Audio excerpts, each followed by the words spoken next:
آج جو ہے میں آپ کو ایک ایسی جامع تسبیح بتانے لگا ہوں، ایک بہت عظیم الشان وظیفہ، ایسا وظیفہ جو کہ حدیث سے بھی ثابت ہے۔ آپ اس وظیفے کو ضرور کیجئے۔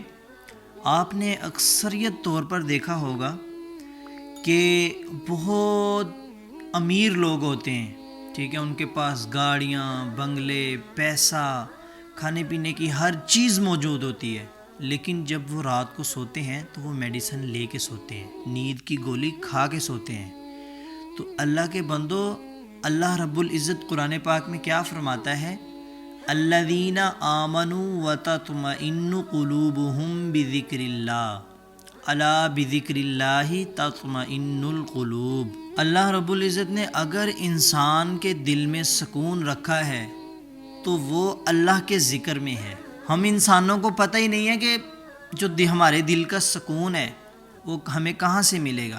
تو اللہ تعالیٰ قرآن پاک میں فرماتا ہے الذین آمنوا وتطمئن قلوبہم بذکر اللہ، الا بذکر اللہ تطمئن القلوب۔ اللہ رب العزت نے اگر انسان کے دل میں سکون رکھا ہے تو وہ اللہ کے ذکر میں ہے، ٹھیک ہے۔ جب ہم اللہ کا ذکر کریں گے تو ہمیں سکون ملے گا، ہمارا ڈپریشن دور ہوگا۔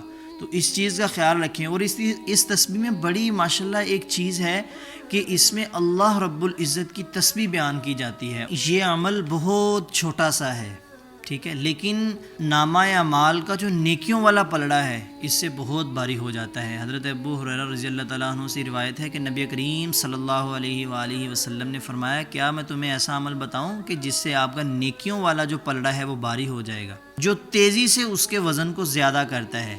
آپ بھی پڑھ لیں میرے ساتھ، میں بھی پڑھتا ہوں، سبحان اللہ و بحمدہ سبحان اللہ العظیم۔ چھوٹا سا ہے، مختصر سا، اور اس کو پڑھنا بھی آسان ہے۔ دیکھیں ہم سبحان ربی الاعلی، سبحان ربی العظیم، الحمدللہ رب العالمین نماز میں بھی پڑھتے ہیں، لیکن یہ بھی انہی میں سے سبحان اللہ و بحمدہ سبحان اللہ العظیم، سبحان اللہ و بحمدہ سبحان اللہ العظیم۔